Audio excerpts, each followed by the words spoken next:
Alright, metadata. Any questions on metadata? Essentially, metadata is data about data. That's how it's defined. And it goes through and it shows you how MySQL uses metadata. It uses a separate database to store all the information about what's in the MySQL database, all the tables and indexes and columns, and even triggers and stored routines are in there. And so they have a database dedicated to metadata about all the databases you create. So that's where that comes from. And you can go through it and try all these commands on your own.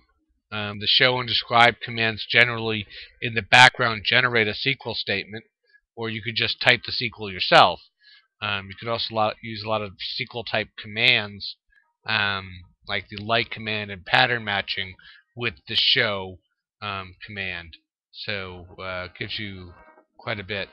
Also, if you're using the GUI too, the graphical user interface tool that comes with it, the MySQL Query Analyzer, I think it is. you don't really need to know any of these commands. It's all point and click.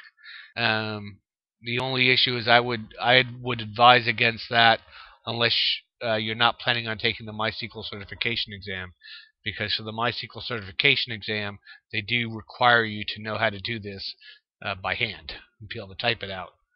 So okay, questions? Any questions?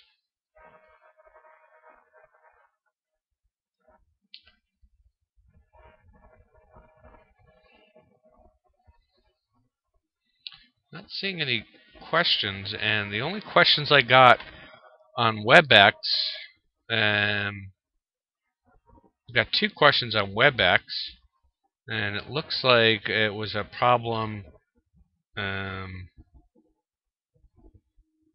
with permissions. You basically have to execute MySQL as the root user. So that was the issue. Someone was having a problem executing that, and then how do you get around that? The way you get around that is you have to go into MySQL as the root user, and that's MySQL-u root-p. Okay, so because the normal default user doesn't have a lot of permissions, especially when it comes to writing triggers and stored routines or executing them. So you really have to go in as the root user. And if you did a default install, there's no password on the root user. When it prompts you for password, you just hit the enter key again, and then you'll have the permissions necessary to execute. And then we also had midterm feedback. Yeah, so the question was, can you see what you missed? I'm going to work on that. If anyone's really burning to know what they missed, maybe try coming to the lab on Thursday, and I can go into web access and hopefully look at yours. I am still analyzing it a little bit, but like I said, there will be a 15-point curve or 16-point curve since the highest grade was an 84. So that's going to help a lot of you out. I know there were a lot of grades in the high 50s through low 70s, and there was only a couple of grades that were over 80. So and none in the 90s. So so there'll be a little bit of a curve there. Any questions?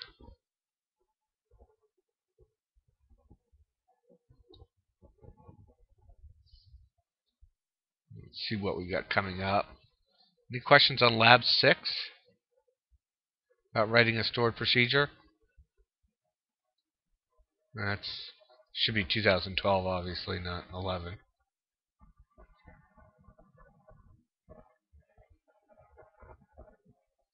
And again, remember, I'll be in the lab this Thursday from 6 to 8.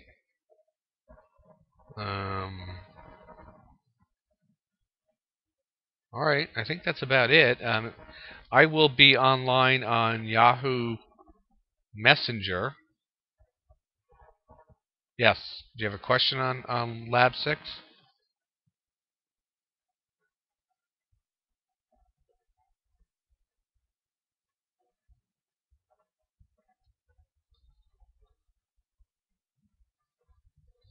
Okay, so the question is, it's a long one.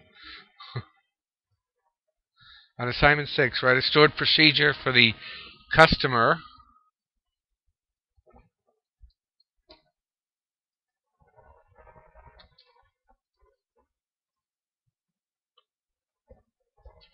Let's see, let's just share this with everyone. Okay, here we go. On assignment 6 ready, stored procedure for the customer table. The stored procedure, if the customer number is 0 or null, right, then insert as a new row is just this way of writing a stored procedure that input. You're going to pass it as parameters if that's what you're asking. The stored procedures don't have any way of doing user input and output. So when you give stuff to the stored procedure, you have to pass it as parameters.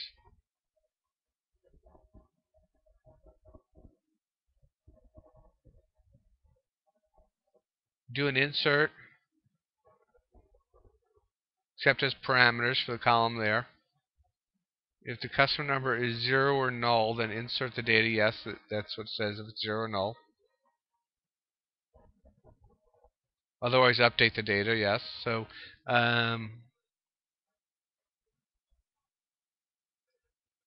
okay. So the next question is, what is the preferred commenting character that you use? It's the dash. Well, there's two ways of doing comments. You can do the dash dash. Okay. The dash dash is a single line comment, right? And the slash asterisk slash would be a multi-line, right? So yeah, whichever you want. Obviously, if it's more than one line, it would probably make sense to use the slash asterisk. All right. Any other questions?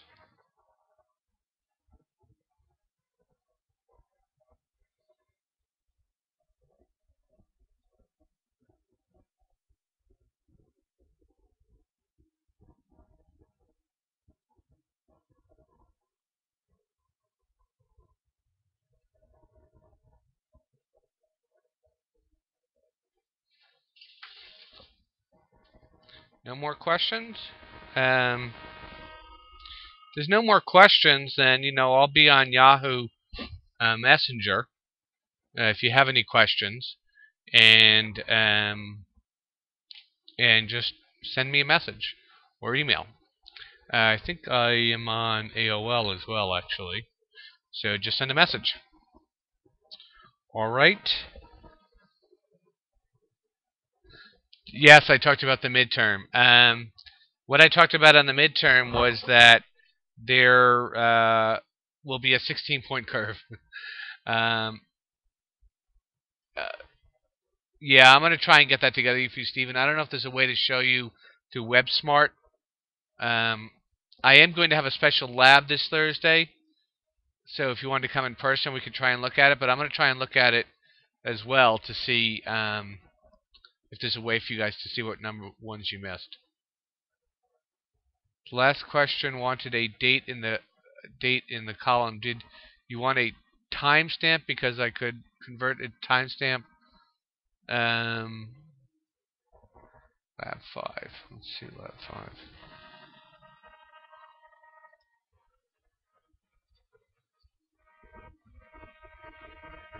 Yeah, a timestamp would probably be a good idea. Actually, you would have to do a timestamp to make it the current.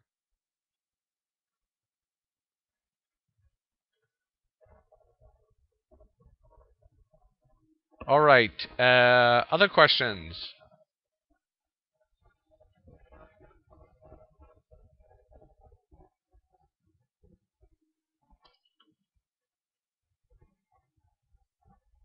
Yes, there is. You go back and look at these. I'm not sure if we looked at the functions yet. Yeah. No, that's not. What is it? SQL expressions. There's temporal functions there. There's no way to do it automatically. You have to use one of the SQL expressions for dates.